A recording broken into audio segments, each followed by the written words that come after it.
Police खातं जे आहे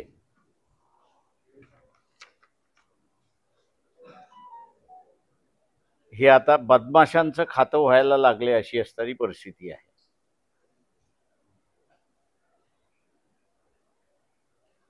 बीड जिल्ह्यामधल्या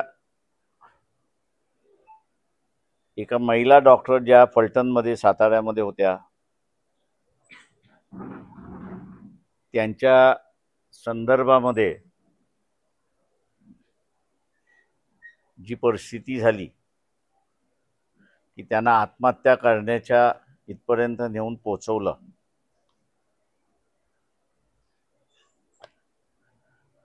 मुख्यमंत्र्यांनी ज्या पद्धतीने सोमनाथ सूर्यवंशी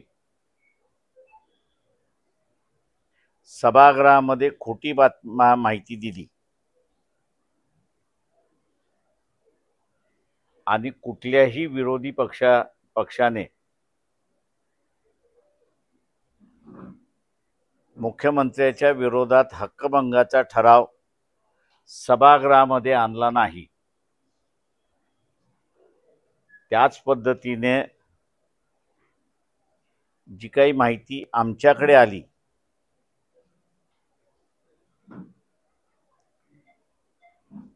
त्या माहितीच्या जोरावरती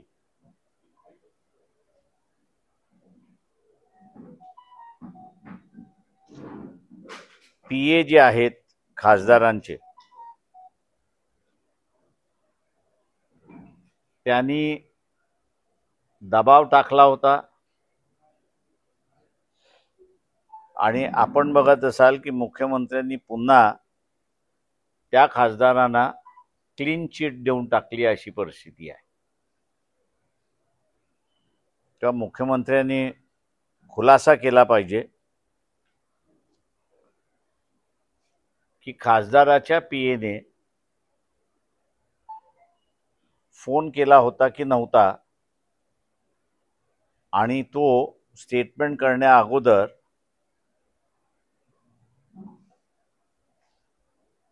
मोबाईल चेक केला होता का, मोबाईलचा रेकॉर्ड चेक केला होता का, याचा त्यांनी असणारा खुलासा केला पाहिजे अशी असणारी परिस्थिती आहे।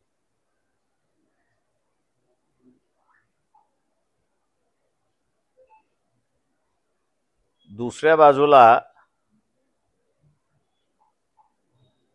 पूर्णपणे इथे असणारा फसवण्याचा भाग चाललेला आहे।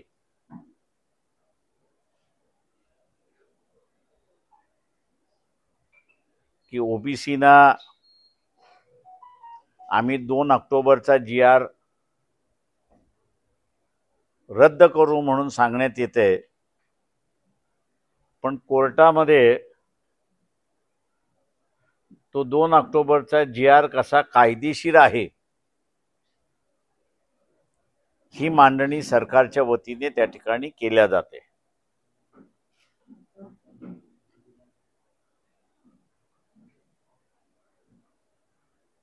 यावर्षी पाऊस अधिक झाल्यामुळे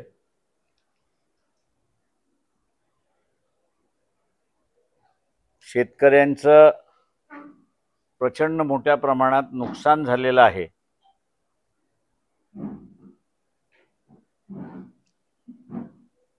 फक्त 31,000 कोटीचा आम्ही मदत करणार म्हणून आकडा वर्तमानपत्रातून मी वाचला। हा आकडा माझ्या अंदाजानं रतन खत्री सारखा मटक्याचा आकडा म्हणून मला त्या ठिकाणी वाटतोय।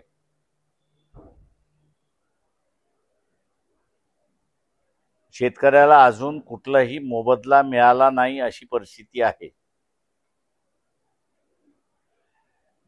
नियमाप्रमाणे ओला दुष्काळ असेल किंवा कोरडा दुष्काळ असेल,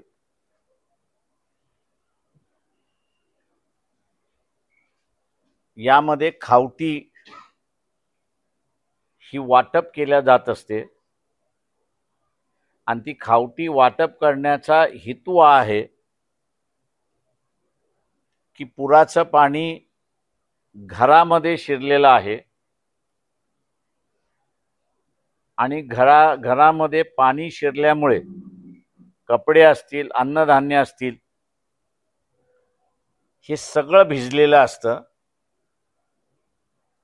त्याच्याकडे शिल्लक काही राहत नाही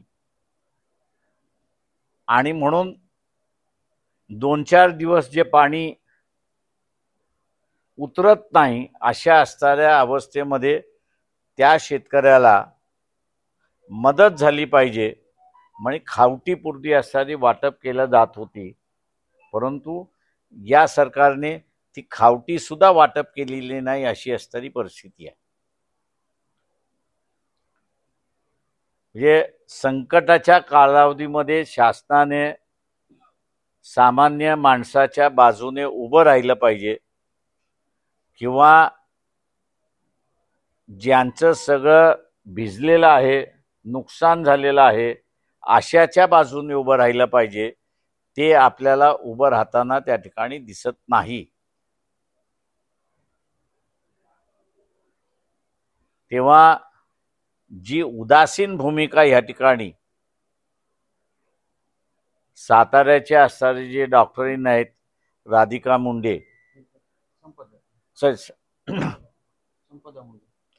संपदा मुंडे म्हणून ज्यांच्याबद्दलचं असणारं त्यांनी असणारं जे हे उदासीन दाखवलेली आहे, त्याच पद्धतीने शेतकऱ्यांचं सुद्धा उदासीन दिसते अशी असणारी परिस्थिती आहे. तेव्हा शासनाने माणुसकी दाखवावी. तिजोरी ही काही शासनाच्या मालकीची नाही, तिजोरी ही जनतेची आहे. तेव्हा तिजोरीतला निधी हा जनतेला त्यांनी वाटप करावा आणि मदत द्यावी ही मागणी आम्ही असणारं त्या ठिकाणी करतो आहोत. जिल्हा परिषदा, पंचायत समिती, नगरपालिका, महानगरपालिकेच्या निवडणुका बिहारचा निकाल जोपर्यंत लागत नाही तोपर्यंत तारखा डिक्लेअर होतील असं पक्षाला वाटत नाही आणि उद्या कदाचित हा निर्णय विरोधी लागला ते इलेक्शन घेतल्या जातील का याबद्दल सुद्धा मला असणारा पूर्णपणे शंका आहे.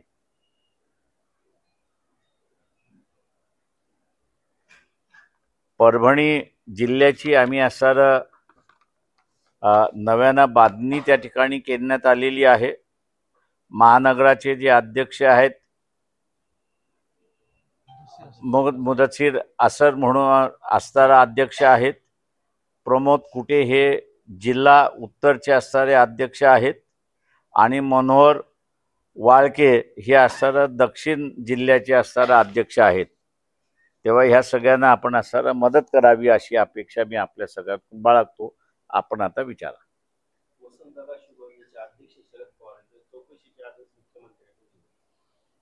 चांगली गोष्ट आहे, पण माझं एवढंच म्हणणं असं आहे की मुख्यमंत्र्यांनी चौकशीचे आदेश दिलेले आहेत. 40 आमदारांच्या विरोधात याच मुख्यमंत्र्यांनी आदेश दिले होते. त्यांची चौकशीही झाली. प्रत्येकाकडून असणारा 30-30, 40-40 कोटीची रिकव्हरी करावी म्हणून असणारा ठपका ठेवण्यात आला. ही चौकशी सुद्धा तशीच होणार आहे का या संदर्भातला खुलासा देवेंद्र फडणवीस यांनी करावा.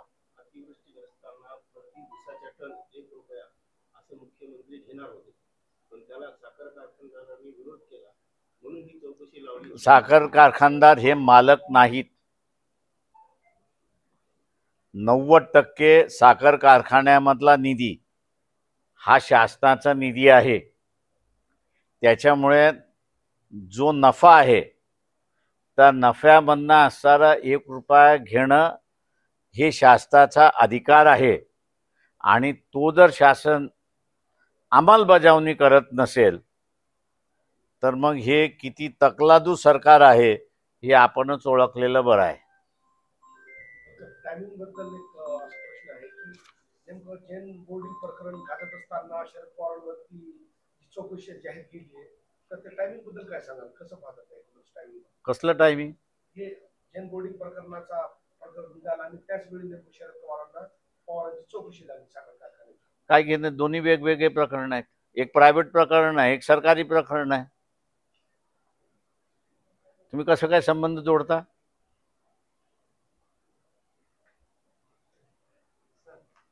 तो असणारा आणि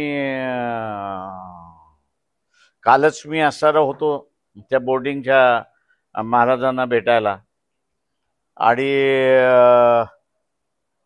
जे बिल्डर आहेत त्या बिल्डरनी असणारा मला सांगण्यात आलं की मेल पाठवलेला आहे की आम्ही आता याच्यामध्ये इंटरेस्टेड नाही आहोत आणि आमच्याकडून असणारा करारनामा रद्द झालेला आहे. त्याच्यामुळे हे जोडण्याचा संबंध काही आहे?